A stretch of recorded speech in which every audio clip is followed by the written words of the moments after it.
بسم اللہ الرحمن الرحیم۔ شروع اللہ کے نام سے جو بڑا مہربان نہایت رحم والا ہے۔ الرحمن الرحیم،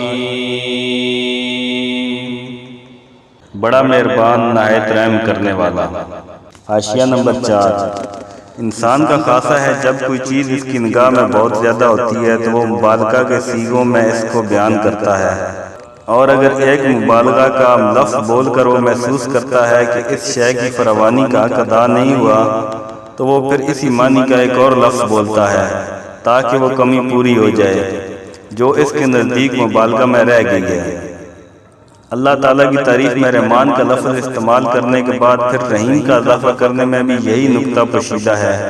رحمان عربی زبان میں بڑے مبالغہ کا صیغہ ہے، لیکن خدا کی رحمت اور مہربانی اپنی مخلوق پر اتنی زیادہ ہے، اس قدر وسیع ہے، ایسی بے حد و حساب ہے کہ اس کے بیان میں بڑے سے بڑا مبالغہ کا لفظ بول کر بھی جی نہیں بھرتا۔ اس لیے اس کی فراوانی کا حق ادا کرنے کے لیے پھر رحیم کا لفظ استعمال کیا گیا ہے۔ اس کی مثال ایسی ہے جیسے ہم کسی شخص کی فیاضی کے بیان میں سخی کا لفظ بول کر جب تشنگی محسوس کرتے ہیں تو اس میں داتا کا اضافہ کرتے ہیں۔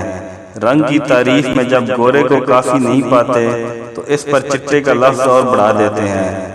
درزی قد کے ذکر میں جب لمبا کہنے سے تسلی نہیں ہوتی تو اس کے بعد تڑنگا بھی کہتے ہیں۔